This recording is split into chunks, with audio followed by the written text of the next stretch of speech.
Este día voy a tener el privilegio de poder exponer la palabra de Dios y quisiera comenzar haciendo una pequeña reflexión respecto a la situación de nuestro país. ¿Cuántos estamos de cierta forma preocupados por la situación de nuestro país? Y si nosotros nos damos cuenta, la forma o los problemas que está teniendo nuestra nación no son exclusivas de nuestra nación. Es más, si nosotros nos damos cuenta, esos mismos problemas o problemas muy similares se están viendo en otros países de Centroamérica, inclusive, y por qué no decirlo, en Latinoamérica completa. Vemos cómo la condición social es muy difícil porque hay mucha delincuencia, hay violencia, la corrupción que hay en los gobiernos y diferentes flagelos sociales, obviamente en unos países más que en otros. Pero vemos, por ejemplo, que las clases económicas ya ahorita se están polarizando. La clase media está tendiendo a desaparecer y un montón de situaciones más que está generando dificultades en las sociedades de Latinoamérica.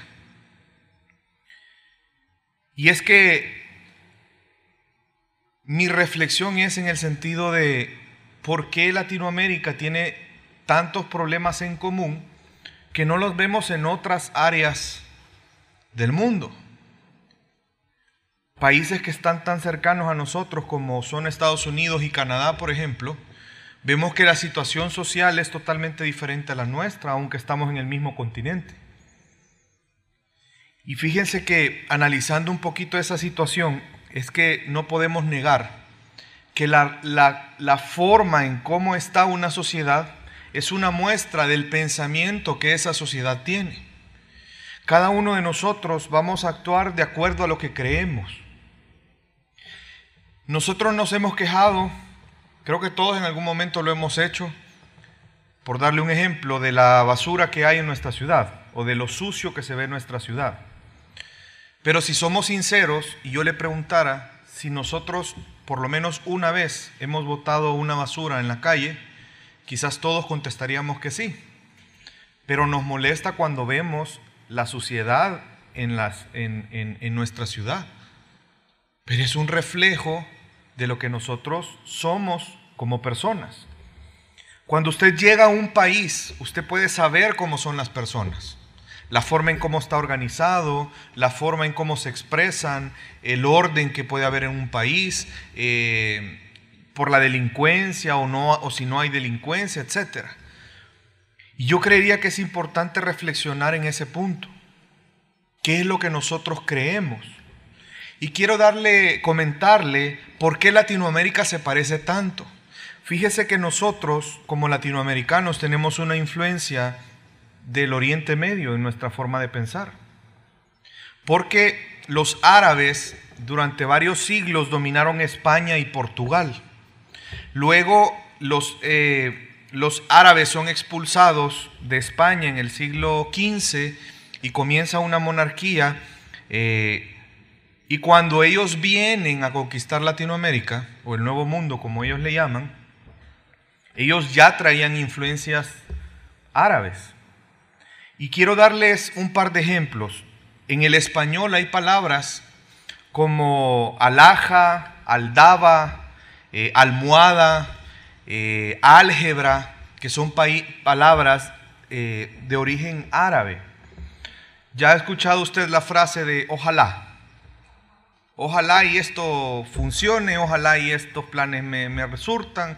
¿Sabe que esa es una expresión árabe que lo que significa es que sea lo que Alá quiere? Eso significa esa frase, ojalá. Así que deje de decirla.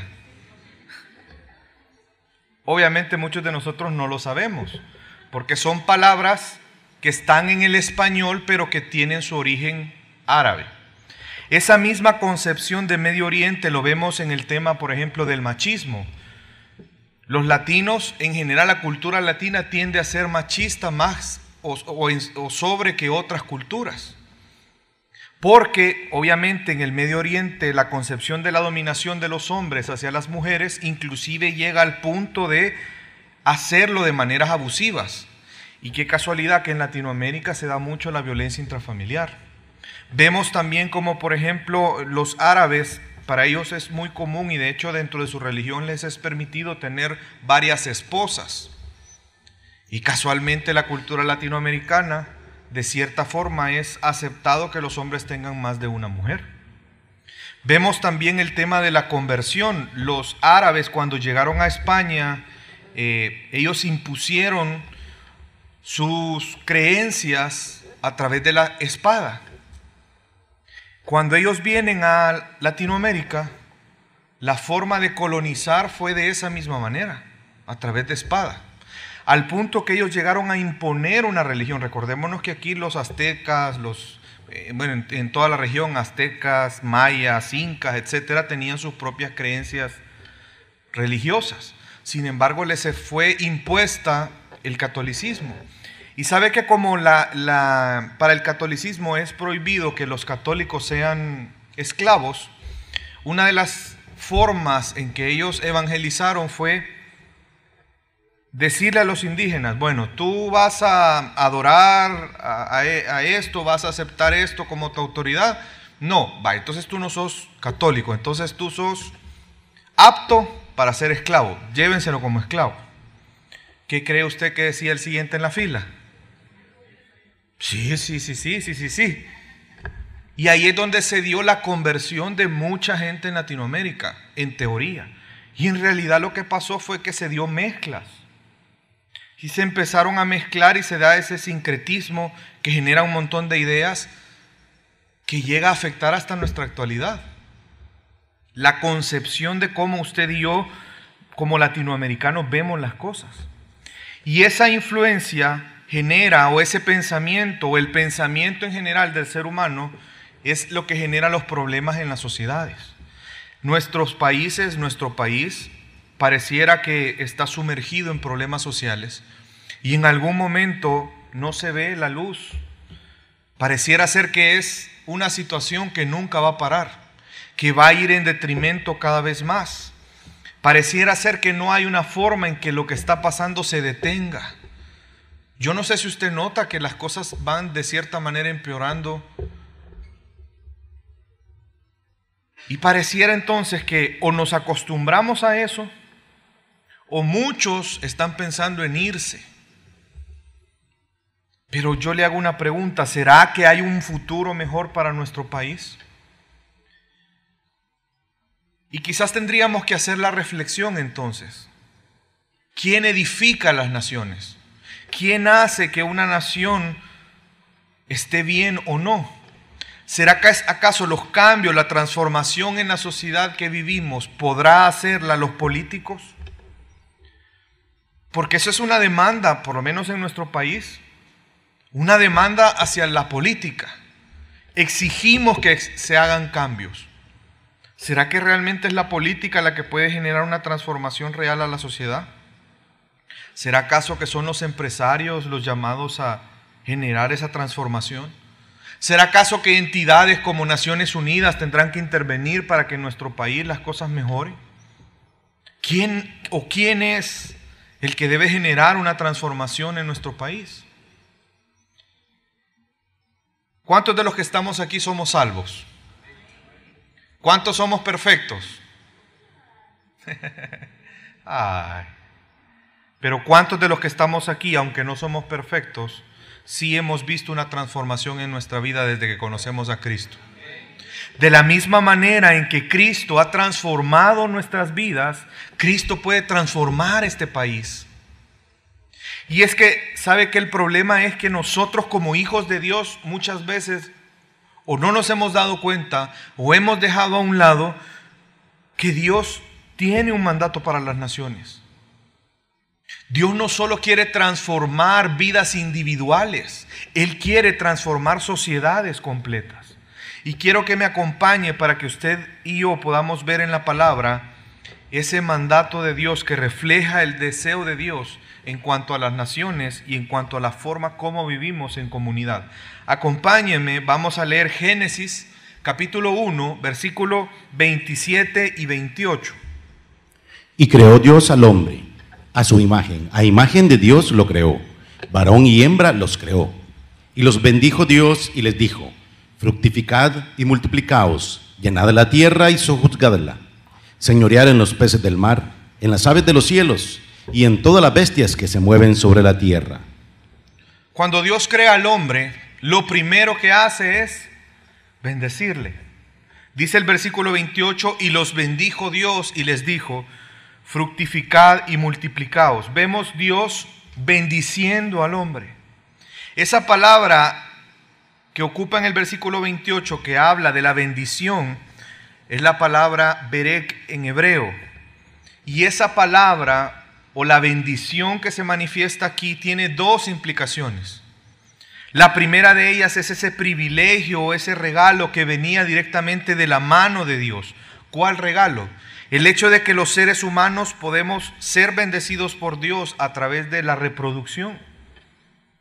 No podemos negar que nuestros hijos son una bendición. Todos aquellos que somos padres están de acuerdo conmigo, aunque a veces nos sacan canas verdes, pero no dejan de ser una bendición para nosotros, ¿o no? Son una bendición. La misma Biblia dice que los hijos son herencia del Señor para nosotros, son una bendición.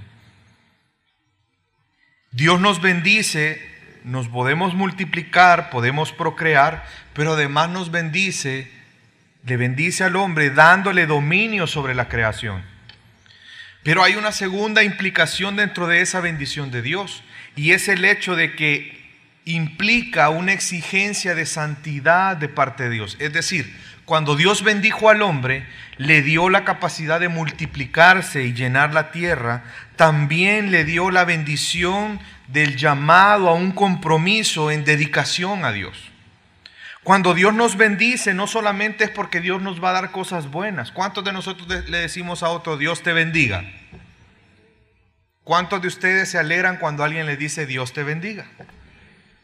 Eso tiene dos implicaciones. No solamente es que estamos deseando que la otra persona esté bien, que Dios le dé bendición, sino también implica el hecho o incluye la dedicación y la consagración a Dios. Cuando le decimos Dios te bendiga, le estamos diciendo: yo quiero que Dios te bendiga, pero también recuerda que tienes que dedicarte y consagrarte al Señor.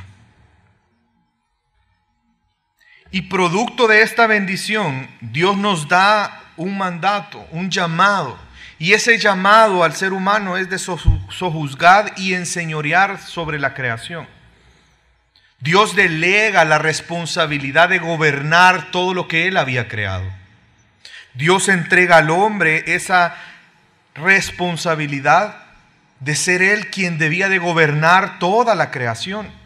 Es por eso que cuando nos damos cuenta que cuando Adán y Eva pecaron, ¿quién comió primero? Eva, la mujer. Pero ¿quién fue la primera persona a la que Dios le pide cuentas? Adán. Porque él tenía una autoridad delegada por Dios. Él tenía que sojuzgar y enseñorearse sobre la tierra. Y para poder hacer eso, Dios nos dota a los seres humanos con capacidades de razonar, de organizar, de planificar, de evaluar. Usted se imagina fructificados y multiplicados y llenar la tierra. ¿Qué implica eso? Llenar la tierra. Parecían salvadoreños estos, para tener un hijo tras otro. Pero Dios nos dio la capacidad que al llenar la tierra lo hiciéramos con un orden, que pudiéramos no solamente hacerlo de manera ordenada, sino que pudiéramos organizarnos. Es por eso que usted nota que en toda la historia, en todas las épocas, en todas las regiones del mundo, el ser humano siempre vive en comunidad. Los seres humanos no tendemos a vivir solitariamente. Siempre buscamos vivir en comunidad, y esa comunidad es la creación de naciones, de sociedades, de culturas. Dios nos dotó así, nos dio esa capacidad. No es que las naciones surgieron producto del pecado, no es que las culturas surgieron por el pecado. Dios nos manda a crear naciones y culturas. Desde el momento en que Él nos dice fructificaos y multiplicaos y llenad la tierra, está hablando del surgimiento de lo que conocemos como culturas, pueblos, etnias, naciones. Y eso implicaba una responsabilidad, esa autoridad delegada. Una responsabilidad delante del Creador. ¿En qué? En generar esa organización para alabanza de la gloria de Él. Es decir, que en el plan de Dios las naciones, las culturas deben de glorificar a Dios. ¿Acaso eso fue estropeado por el pecado?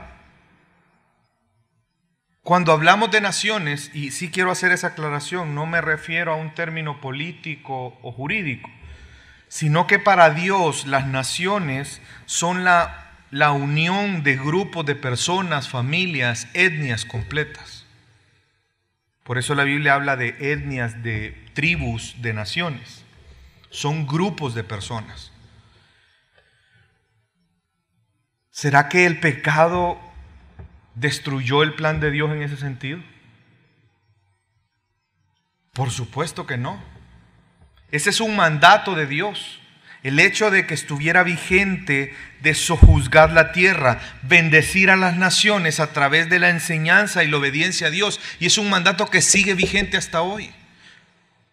Se recuerda el caso de Abraham. Cuando Dios le da una promesa, la promesa a Abraham, ¿qué fue lo que le dijo? En ti serán benditas todas las naciones de la tierra. Dios vuelve a validar con Abraham el mismo mandato que le da a Adán. Y eso sigue estando vigente hoy en día. Por eso es que vemos a Jesús haciéndonos esta comisión, la cual está en Marcos 16:15. Y les dijo: id por todo el mundo y predicad el evangelio a toda criatura. Id, ¿a dónde? Todas las naciones, a todo el mundo, y predicad a toda criatura, a todos los seres humanos. No importa su cultura, no importa su raza, no importa su idioma. Y lo vuelve a ratificar Jesús en Mateo 28, versículos 18 al 20. Y Jesús se acercó y les habló diciendo: toda potestad me es dada en el cielo y en la tierra. Por tanto, id y haced discípulos a todas las naciones, bautizándolos en el nombre del Padre y del Hijo y del Espíritu Santo, enseñándoles que guarden todas las cosas que os he mandado. Y aquí yo estoy con vosotros todos los días, hasta el fin del mundo. Amén. Versículo 19. Por tanto, id y haced discípulos, ¿a quiénes? Otra vez, a todas las naciones. Dios quiere que las naciones de la tierra sean benditas a través de sus hijos. Que la gloria de Dios se manifieste en este mundo. No significa que todos los seres humanos van a creer en Jesús. Dice la Biblia que muchos son llamados, pocos los escogidos. ¿Este camino es estrecho o es ancho? Es estrecho, es angosto. Pero lo que Dios nos está diciendo es que los pocos que son llamados van a hacer una diferencia tal que van a glorificar a Dios donde quiera que estén. Si no, veamos en la historia la iglesia primitiva. ¿Acaso ellos no glorificaron a Dios en la cultura en la que estuvieron? Claro que sí lo hicieron. Y hicieron tan bien el trabajo los apóstoles que usted y yo estamos este día aquí adorando a Dios. Porque si nos ponemos a pensar en un momento, este mandato, ¿en qué momento, hace cuántos años fue dado? ¿A qué cantidad de personas fue dado este mandato? ¿A cuántas? 11. ¿En qué región? Aquí a la vuelta. ¿Cuántos años han pasado de esto?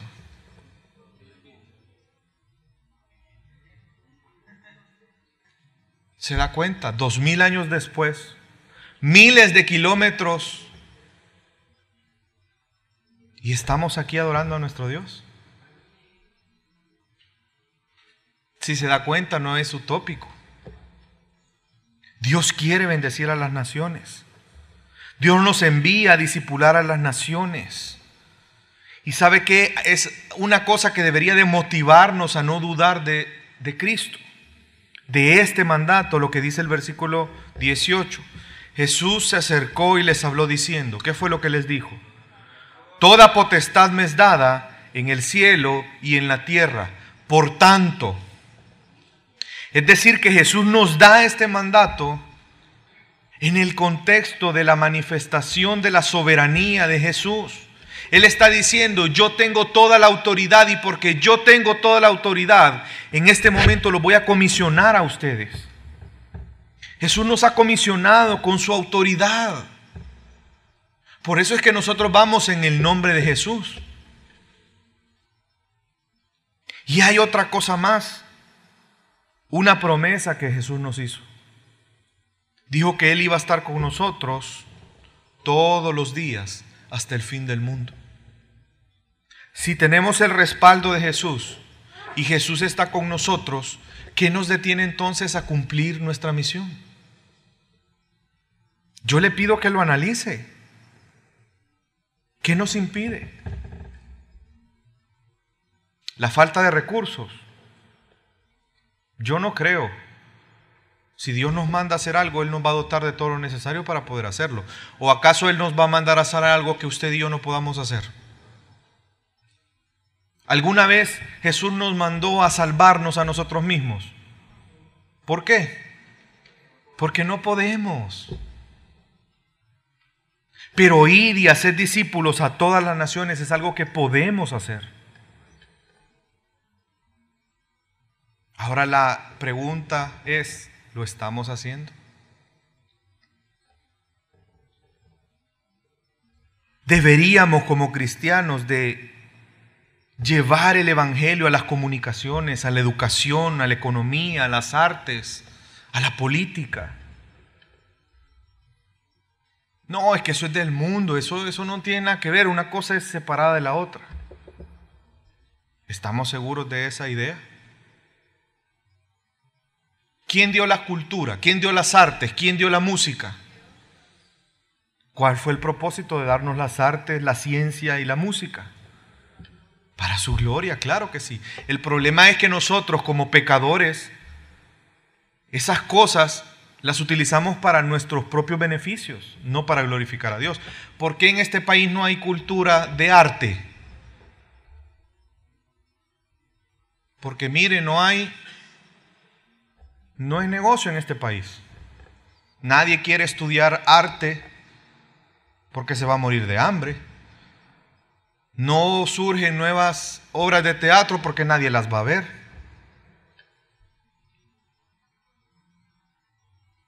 Pero la razón por la que Dios nos dio el arte no fue para lucrarnos, fue para exaltarle a Él.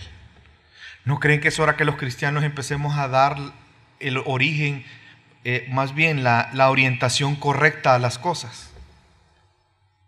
En otros países hay exposiciones de pintores cristianos que sus pinturas glorifican a Dios, música que glorifique a Dios.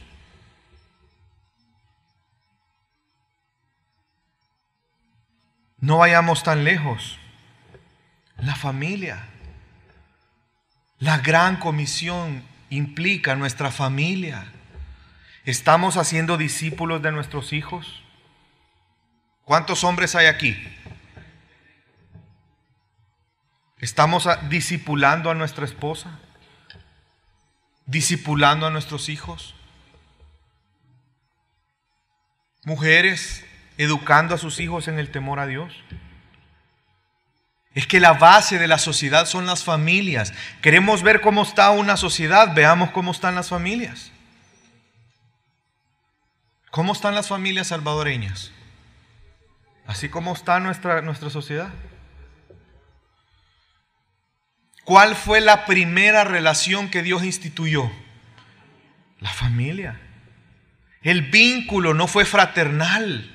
¿Acaso Dios creó a Adán y le dijo, vaya, mira Adán, te voy a hacer a tu chero José para que se echen una naipeada, para que jueguen fútbol, para que... No. La institución, la relación, la primera que Dios creó fue el matrimonio. La familia. ¿Estamos criando a nuestros hijos en los principios bíblicos? ¿Estamos discipulando en nuestras familias? Es que eso incluye nuestro comportamiento. Decirle que no estoy. ¿Qué ven nuestros hijos en nuestro comportamiento? ¿Usted se imagina el daño que podríamos estarle haciendo a nuestros hijos? Que ellos vean que venimos a la iglesia, que ellos escuchen la verdad de la palabra, escuchen, pero que en su casa ellos vean totalmente lo contrario.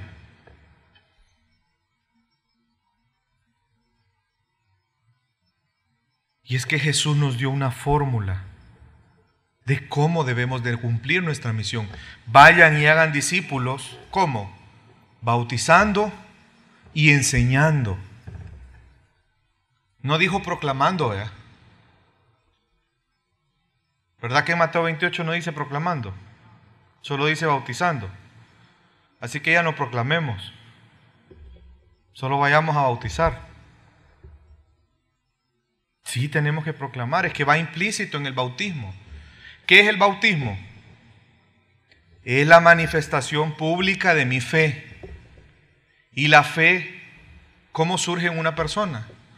La fe viene por el oír la palabra de Dios. ¿Y cómo van a oír la palabra de Dios? Alguien debe de predicarles. Cada vez que hay un bautismo implica que a alguien le proclamó el evangelio y esa persona creyó en Jesús como don. La fe, recibió la fe como don.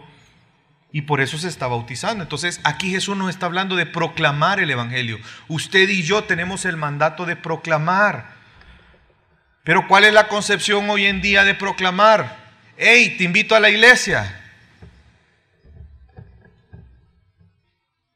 Eso no es el mandato. Vayan y hagan discípulos. ¿Cómo hacemos discípulos? Sí, proclamándoles, pero enseñándoles a que guarden las cosas que Él nos ha mandado. Guardar la palabra. Es que los verdaderos discípulos de Jesús son los que guardan su palabra, los que obedecen a la palabra, no los que se congregan todos los domingos. Usted puede venir todos los domingos, puede estar en un ministerio, puede diezmar, y eso no lo hace un discípulo de Jesús, necesariamente. ¿Cómo es nuestra vida? ¿Cuál es la base para nuestras decisiones? ¿Cuál es el ente sobre el cual vemos las cosas? ¿Con qué principios vivimos? Debemos de enseñar lo que Jesús nos ha mandado para que la gente guarde su palabra. Y el resultado, obviamente, va a ser el resultado que ha sido nuestra vida. Yo le pregunté hace un momento, ¿su vida ha sido transformada desde que usted conoció a Cristo? ¿Cuál fue su respuesta? Sí. ¿Qué va a pasar si nosotros discipulamos nuestra nación? Va a haber una transformación. El problema no es la sociedad en sí misma, no es la organización, no es el sistema político. El problema es el corazón del hombre, que es malvado y perverso. Ese es el problema. Tenemos tan trastornada nuestra visión de la vida que los cristianos nos molestan muchas cosas, nos quejamos de muchas cosas y somos partícipes de ellas. Nos molesta la corrupción, ¿sí o no? Pero muchas veces nosotros promovemos la corrupción. Yo he escuchado cristianos que sobornan a los policías para que no les pongan la multa. Ay, pero nos rasgamos las vestiduras ante la corrupción. Mira vos y no crees que me podés echar una palanquita. Que como vos estás bien conectado ahí, vea, ayúdame. Pero nos molesta la corrupción. ¿Acaso eso no es corrupción?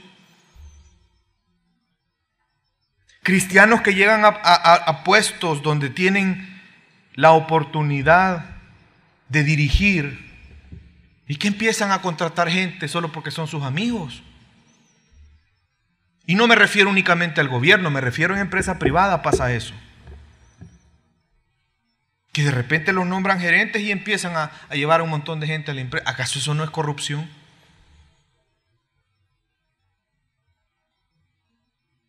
La situación de nuestro país debería de ser vergonzosa para nosotros,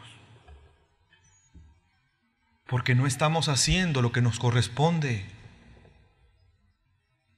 Cuando usted y yo vivimos sometidos a Cristo en obediencia a su palabra, en una relación personal con Jesús, yo les aseguro que nuestra vida va a ser transformada y vamos a influenciar nuestro entorno. No estoy diciendo que no hayan cristianos que no influencien su entorno, pero no todos los que dicen ser cristianos lo hacen. Si usted ve las encuestas, dicen que somos el 40% evangélicos y el no sé cuánto, 40 y pico % católicos, que supuestamente cristianos. ¿Será real eso? No, si ahí vemos a los cristianos en el tráfico, pitándole al otro, mentándole la madre, recordándole la familia. ¿O no? Papás cristianos que le dicen a sus hijos, dale, no te dejes.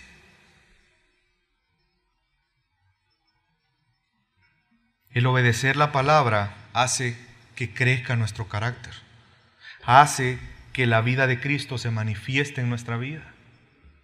¿Qué tan obedientes somos a la palabra de Dios?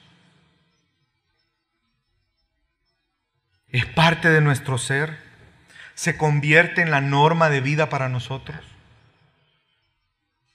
Y es precisamente eso lo que cambia naciones.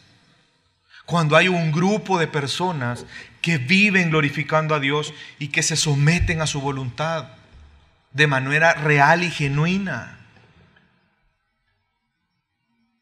¿Sabe que muchos de nosotros caemos en el error, cometemos el error del rey Ezequías? Quiero que me acompañe a leer Segunda de Reyes, capítulo 20, versículos 17 y 19, para ver qué hizo Ezequías. He aquí, vienen días en que todo lo que está en tu casa y todo lo que tus padres han atesorado hasta hoy será llevado a Babilonia, sin quedar nada, dijo Jehová. Y de tus hijos que saldrán de ti, que habrás engendrado, tomarán y serán eunucos en el palacio del rey de Babilonia. Entonces Ezequías dijo a Isaías, la palabra del Señor que has hablado es buena. Después dijo, habrá al menos paz y seguridad en mis días. ¿Se da cuenta de la actitud del rey Ezequías? Dios le está diciendo, le está llevando la profecía de que iba a ser el pueblo cautivo de Babilonia. No mientras él, después de que él muriera. Es como que a usted Dios le dijera, después de que tú mueras, tus hijos van a ser esclavos. ¿Cuál sería nuestra actitud? ¿No creen ustedes que la actitud más lógica sería rogar a Dios para que Él tenga misericordia de la siguiente generación también? Pero no, Ezequías, no. Qué bueno, por lo menos va a haber paz y seguridad mientras yo viva. Y esa es nuestra actitud. Como mis hijos tienen educación, tienen esto, tienen otro, pues está bien. Me preocupa un poco la delincuencia, pero estamos bien. Pero ¿y mis hermanos? Nuestro país, la bendición que nosotros debemos de procurar no debería de ser únicamente la bendición para nosotros, sino para los hijos, para nuestros hijos y los hijos de nuestros hijos. ¿Por qué no construir un país diferente para las nuevas generaciones? Pero solo nos preocupa el vivir hoy como que si no hubieran generaciones futuras. Y hay gente que es irresponsable y dice, no, es que Cristo ya viene. Sí, pero Cristo puede venir dentro de 5 minutos o puede venir dentro de 200 años. Y mientras tanto, ¿cómo va a ser el futuro de nuestros hijos, de nuestros nietos? ¿Qué estamos haciendo para que eso sea diferente? O simplemente llegamos a un punto donde ni modo, bueno, ni modo. Ojalá y esto mejore. ¿Cuál? Si tenemos un llamado de parte de Dios a bendecir a las naciones a través de la palabra, a través de enseñar a que guarden la palabra. ¿Sabe que hace en los años 30 una productora de cine en Hollywood escribió cartas a los rectores de las principales universidades que en ese momento eran cristianas y solicitó que pudieran ser enviados estudiantes graduados para que ayudaran a hacer guiones? ¿Sabe cuál fue la respuesta de uno de ellos? Prefiero que mis alumnos sean enviados al propio infierno antes de enviarlos a Hollywood. No tenía conciencia de cuál es nuestro llamado como hijos de Dios. ¿O acaso no es ser sal y luz al mundo? ¿Usted se imagina cómo hubiera sido Hollywood si hubieran empezado a haber productores cristianos, guionistas cristianos? ¿Qué tipo de películas? Claro, veamos hoy cómo está Hollywood.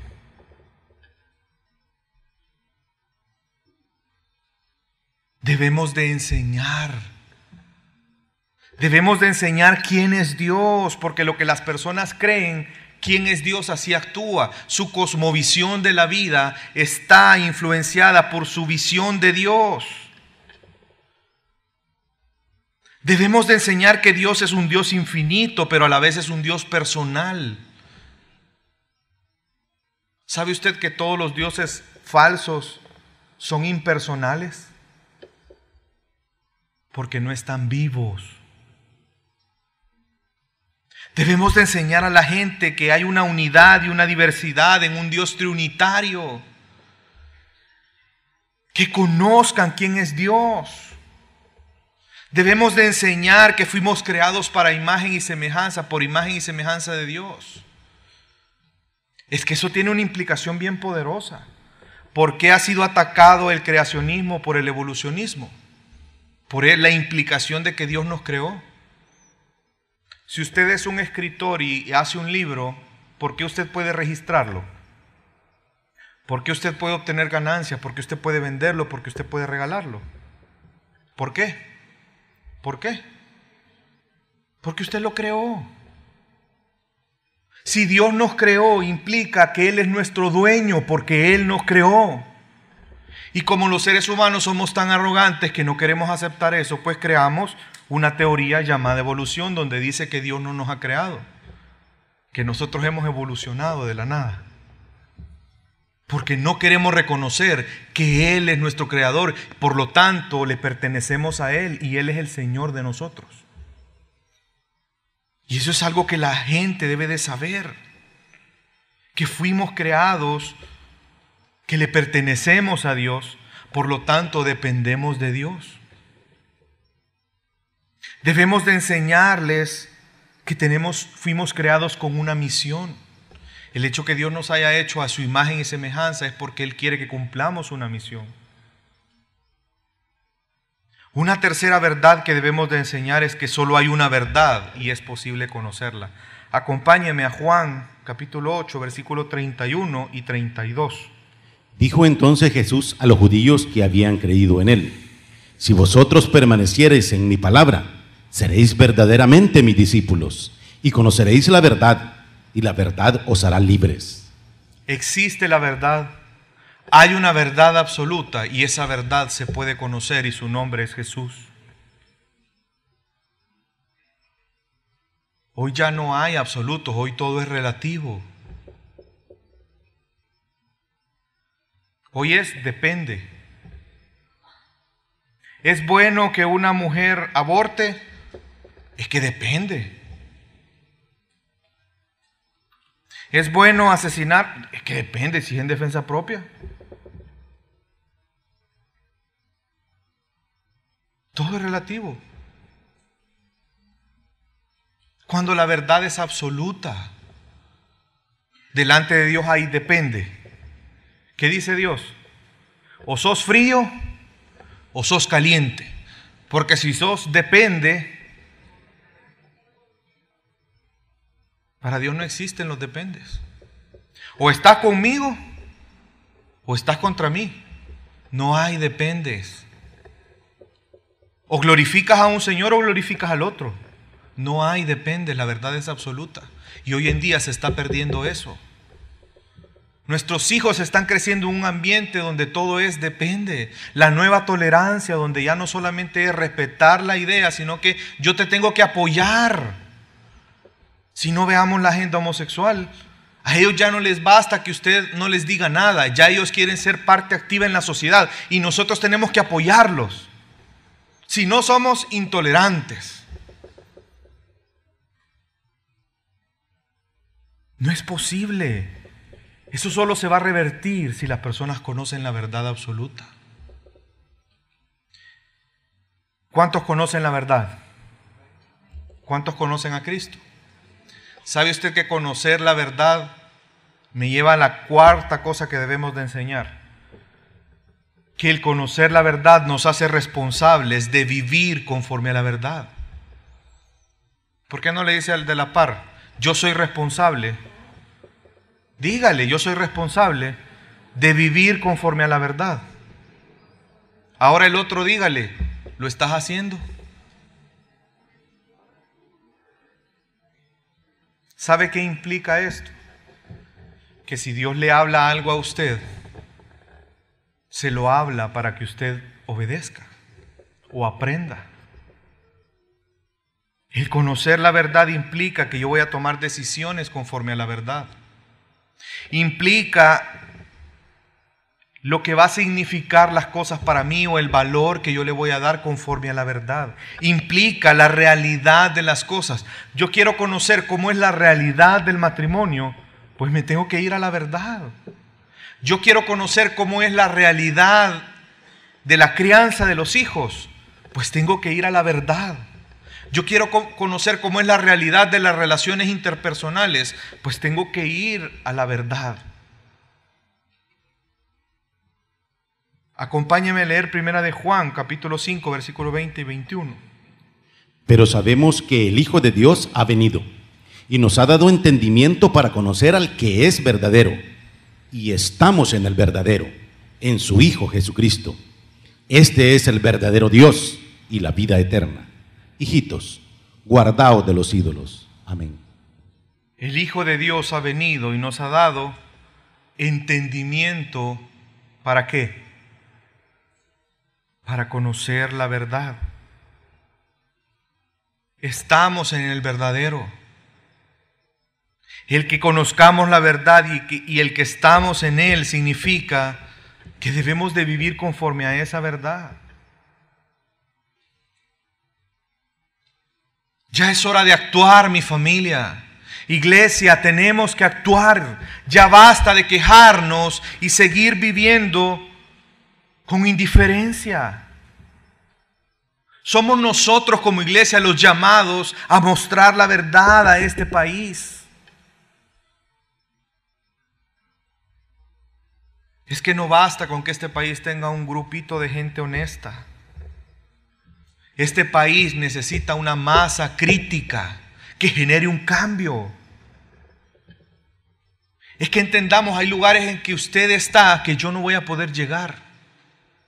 Hay personas a las que usted conoce que yo no conozco.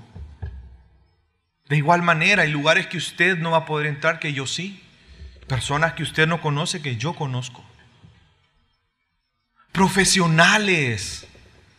Yo no entiendo cómo, por ejemplo, hace poco el Estado vulnera nuestros derechos transmitiendo la beatificación en medios cristianos y existiendo tanto abogado cristiano y no hacen nada, pudiendo nosotros reclamar derechos que son nuestros. Yo no sé si a usted le asusta que tanto está tomando auge el tema de la agenda homosexual. Ellos ya están proponiendo cambios de leyes. Y si nosotros no hacemos nada, ¿sabe qué va a pasar? Lo van a lograr como lo han hecho en otros países. Y hasta entonces, cuando veamos la noticia en primera página, que ya están habilitados los matrimonios homosexuales, ahí vamos a decir, ay, este país va de mal en peor. Sí, pero ¿por qué no hicimos nada? tanto profesional, personas que trabajan en medios de comunicación, ¿por qué no ocupar los medios para exaltar a Cristo? Personas que están en el medio educativo, maestros, ¿por qué no instruir a los niños? Si yo soy un maestro, tengo la posibilidad de instruir a los niños, ¿por qué no lo hago? Y en nuestras propias familias como padres, nuestras familias, nuestros vecinos, en nuestro trabajo. Es que Jesús es la fuente de vida y es la sanidad, no solamente para nuestra vida, sino para nuestra nación. Pero Él ha delegado a la iglesia para que seamos columna y baluarte de la verdad. Es la iglesia la que lleva la responsabilidad de proclamar el evangelio.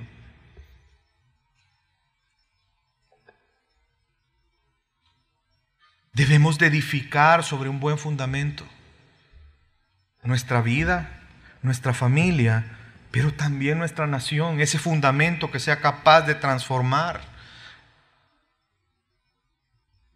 Y esto ocurre cuando las personas comprenden quién es Dios, cuando conocen a Dios, cuando comienzan a amarle, comienzan a comprender y a obedecer sus caminos. Nuestro país necesita ser enseñado, necesita ser redarguido, necesita ser instruido, necesita ser corregido. ¿Cuántos están de acuerdo conmigo? Pues la única forma en que vamos a lograr eso es a través de su palabra. Toda escritura es inspirada por Dios y útil para enseñar, para redarguir, para corregir, para instruir en justicia,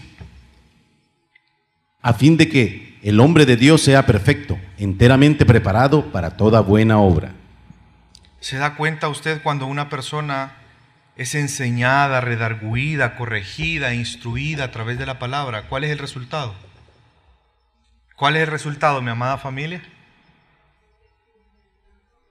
Que el hombre de Dios sea perfecto, y ahí esa palabra perfecto es maduro. Enteramente preparado, ¿para qué? Para hacer la voluntad de Dios. Nosotros tenemos el arma en nuestras manos para que nuestro país cambie. Ya no le engavete, ya no la saque solo para venir al culto. Compartámosla, ya no solo la comamos para nosotros, compartamos la palabra de Dios. Nuestro país lo necesita. Sé que algunos pensarán que la transformación social solo fue posible en tiempos de la Biblia. Pero el llamado de Dios sigue estando vigente, y voy a darle 2 ejemplos que no están en la Biblia, pero son históricos, es historia. Usted los puede ir y los puede investigar y se va a dar cuenta que son ciertos. Quiero ponerle de ejemplo una ciudad en Europa. ¿Sabe usted cuál era el título que recibió esta ciudad en 1530? La ciudad más hedionda de Europa. Es decir, esa ciudad era conocida por la ciudad más hedionda. Es que en esa ciudad, cuando usted entraba, veía las calles llenas de basura, había excremento humano por todas partes, había un fuerte olor a vómito, a orina. ¿Usted alguna vez ha entrado a algún lugar abandonado y que ha ido gente a hacer sus necesidades ahí? Pues así olía toda la ciudad. Según cuentan los historiadores, usted mucho antes de llegar a la ciudad empezaba a sentir el olor. Y en esa ciudad vivían ladrones, vivían prostitutas, vivían refugiados políticos, vivían las personas más pobres. Era la ciudad más pobre y la ciudad más hedionda de Europa completa. Las familias totalmente desintegradas, llena de borrachos la ciudad. No había ninguna educación, no había oportunidades de trabajo, no había nada. Quisiera ver una imagen de esa ciudad. ¿Sí? ¿Si me ayudan? Uy, ahí no es. Se equivocaron. No se equivocaron, esa ciudad es. ¿Sabe usted de qué ciudad estoy hablando? De Ginebra, en Suiza. En 1530 la ciudad de Ginebra era conocida como la ciudad más hedionda. Mire ahora cómo es. No se haga el suizo, mire. ¿Qué pasó? Llegó la reforma a esa ciudad. Calvino empezó a predicar el evangelio, empezó a predicar sermones donde incitaba a las personas a ser responsables. Les empezó a proclamar la verdad. Su cosmovisión empezó a ser transformada. Los reformadores comenzaron a enseñar que las personas debían de vivir en integridad para Dios. Empezaron a enseñarles que la adoración a Dios no era únicamente en templos y un día en específico, sino cada día de su vida ellos podían adorar a Dios haciendo lo que hacían. Y ellos empezaron a enseñar a la gente que Jesús es soberano y que Él es el Señor de sus vidas. Le empezaron a ver verdaderos discípulos que rindieron su vida a Jesús. Predicaron y fue un impacto tan grande que no solamente transformó esa ciudad, sino transformó el país y hasta afectó a otros países cercanos, como Holanda, por ejemplo. ¿Sabe qué lograron en esos países? Que se fundaran escuelas para que todos los niños estudiaran. Una ciudad donde nadie estudiaba. ¿Sabe qué lograron? Que las personas aprendieran a leer y conocieran más a Cristo a través de su palabra. ¿Saben qué lograron? Que ellos, conscientes de la pecaminosidad del ser humano, bajo esa premisa ellos dijeron: si nosotros ponemos gobernantes y le damos la libertad de gobernar, como el ser humano por naturaleza es malo, es muy probable que hayan abusos de autoridad. Entonces restringamos y hagamos un control de poder. Y ellos instituyeron el poder legislativo, ejecutivo y judicial. Algo que hoy en día para nosotros es muy normal. Ellos instituyeron el gobierno por regiones, el gobierno nacional, las provincias y las municipalidades. Muchos años después, de igual manera, hecho por cristianos, surgió una institución. ¿Usted alguna vez ha escuchado hablar de la Cruz Roja? ¿Sabe que la Cruz Roja fue fundada por cristianos en Ginebra? Quizás hoy ya no tengan los mismos principios, pero quiero que usted note el alcance que puede tener cuando nosotros decidimos hacer la voluntad de Dios y glorificarle a Él y nos ponemos a trabajar para eso. Pastor, pero eso es 1530. Hoy las cosas modernas, eso ya no aplica, si la situación de la sociedad ha cambiado. Yo sabía que además de alguno iba a pensar así. Así que busqué un ejemplo de la era moderna. El pastor lo mencionó la predicación pasada. Quiero ponerles el ejemplo de Corea. Corea durante muchos años, de hecho 36 años, fue ocupada por Japón. Lo que ellos quisieron hacer fue desaparecer la cultura coreana y prohibieron que hablaran ese idioma. ¿Sabe quién mantuvo el coreano como lengua? Los pocos cristianos que habían, porque utilizaban para predicar la palabra. Ellos fueron perseguidos, fueron encarcelados, fueron matados. Y luego precisamente de la Segunda Guerra Mundial, sale la invasión japonesa, Corea queda libre, pero surge un gobernante que se llamaba Kim Il-sung y surge una dictadura.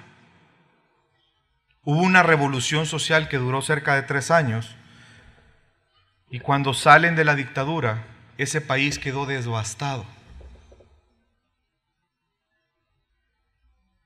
Quiero compartir con usted la visión de un misionero respecto a Corea. Él viajó en el año 1971 y él describe cómo era Corea. Dice que cuando él llega, cuando iba en el avión y iba aterrizando, se dio cuenta que estaba totalmente deforestado el país. No habían árboles. porque en la guerra habían deforestado el país. Era un país donde en Seúl estaba lleno de torres de apartamentos con gente muy pobre. La gente vivía en torres de apartamentos. Había mucha basura en las calles. El transporte público era de buses y un par de taxis. Muy pocas personas tenían carros, vehículos. De hecho, en ese momento tener una bicicleta era un lujo. Era un país muy pobre. La mayoría no tenía acceso a la educación. Y podemos saber cómo es Corea hoy. Es más, quiero que usted vea la siguiente. Esa es el centro de la ciudad en los años 70. Quiero que vea la siguiente foto. Esa es una foto del mismo lugar en 1970 y en el 2011. Véala detenidamente para lograr encontrar ¿ve alguna pequeña diferencia? 30 años. En 30 años se logró un cambio tan dramático como ese. ¿Qué produjo ese cambio? El Evangelio, la palabra de Dios. ¿Sabe que en 1970 el 1% de los coreanos era cristiano? ¿Sabe actualmente el 27% de la población es cristiana? Pasaron de ser 400,000 cristianos a actualmente ser 19 millones de cristianos en 30 años. No me venga a decir que no se puede. No me venga a decir que no podemos generar un cambio en nuestro país. Corea actualmente es uno de los países, después de Estados Unidos, que más misioneros manda al mundo. Actualmente hay 25,000 coreanos como misioneros en el mundo. 8 de las 10 iglesias más grandes en el mundo están en Corea. 8 están en ese mismo país, iglesias más grandes en el mundo, cristianas, evangélicas. Algunas de esas cristianas llegan a la membresía de 800,000 miembros. Por favor, no me diga que no se puede. En 30 años. Hoy en día usted ve miles de personas literalmente a las 5 de la mañana salen de sus casas, no a trabajar. Salen a las iglesias a orar y a estudiar la Biblia antes de irse a trabajar. Literalmente miles de personas. ¿Sabe que la educación llegó para todos? La tasa de analfabetismo actual de Corea es del 0.002%. ¿Qué hizo la diferencia? Que los cristianos, hubo un grupo de cristianos que se entregaron a Dios, oraron, leyeron, proclamaron, trabajaron, no para sus intereses, para la gloria de Dios. Y Dios contesta su voluntad. Es que esa es su voluntad. Yo ruego a Dios por nuestra nación como lo pidió el salmista en el Salmo 67, versículo 1 y 2. Dios tenga misericordia de nosotros y nos bendiga. Haga resplandecer su rostro sobre nosotros, para que sea conocido en la tierra tu camino, en todas las naciones tu salvación. Yo pido a Dios que Él haga resplandecer su rostro en nosotros, en cada uno de nosotros, para que la tierra conozca su camino, para que todas las naciones sean bendecidas, para que nuestro país sea bendecido. ¿Cuántos creen que Dios puede transformar nuestra nación? ¿Cuántos están dispuestos a trabajar para que eso sea así? Ya es hora que nos levantemos, ya es hora que despertemos. Despertemos. Dios no nos ha dejado en este mundo para nuestros propios placeres. Dios nos ha dejado en este mundo como iglesia para que el mundo vea su gloria. Ya es hora que en El Salvador trabajemos para eso. Todos, no estoy diciendo que nadie lo haga, pero ya es hora que nos unamos y realmente conscientemente empecemos a trabajar para eso. Y que Dios tenga misericordia y quizá en un par de años ya empecemos a ver la diferencia. Pero tiene que empezar en mí. En mí. ¿Cuántos de nosotros estamos permitiendo que Jesús sea el centro de nuestra profesión, de nuestro trabajo, de nuestra empresa, de nuestra familia? ¿Cuántos de nosotros estamos buscando en la Biblia principios para aplicarlos y vivir conforme a ellos? ¿Cuántos de nosotros estamos animando a otros? ¿Cuántos de nosotros estamos enseñando a otros? ¿Cuántos de nosotros estamos llevando el reino de Dios a donde quiera que vayamos? Es que ese es nuestro llamado, esa es nuestra misión, esa es nuestra razón de ser. Ser alabanza de la gloria de Dios. Fuimos creados para eso. Yo sé que quizás no vamos a poder influir cada uno de nosotros en todas las esferas de la sociedad. Pero si cada uno de nosotros hiciera discípulos donde nos llevara Dios, las cosas cambiarían. Ya no podemos ser indiferentes. Eso fue lo que Jesús hizo. Agarró un grupo grande. ¿Fue un grupo grande? Fue un grupo pequeño. Ese grupo pequeño transformó la historia. Porque Jesús respaldó ese llamado. Toda potestad me es dada en el cielo y en la tierra. Por tanto, vayan y hagan discípulos. Y ese es el llamado que Dios nos está haciendo en esta mañana. En esta tarde. Vamos y hagamos discípulos. Vamos y hagamos discípulos en nuestras familias, en nuestro trabajo, donde Dios nos lleve.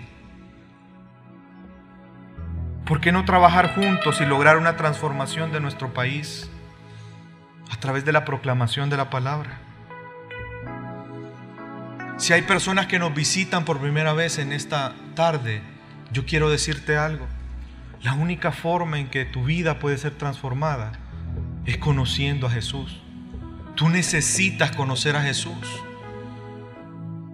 No hay otra forma. No importa qué tanto tú te esfuerces. No importa qué es lo que tú procures hacer. Sin fe es imposible agradar a Dios. Solamente Jesús es el camino para llegar al Padre. Tú tienes que conocer a Jesús. Ya es tiempo que hagamos algo. Volvamos a la palabra. Rindamos nuestra vida a Cristo. Proclamemos el Evangelio. Llenemos con sana doctrina nuestra ciudad. Ya dejemos a un lado la hipocresía. En la iglesia somos una cosa y fuera de la iglesia somos otra. Eso no es posible.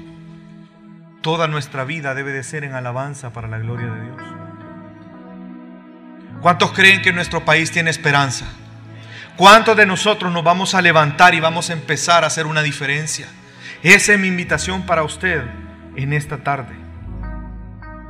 A que recordemos el mandato que Dios nos ha hecho de bendecir a nuestra nación a través de proclamar el Evangelio y enseñar obediencia a Cristo.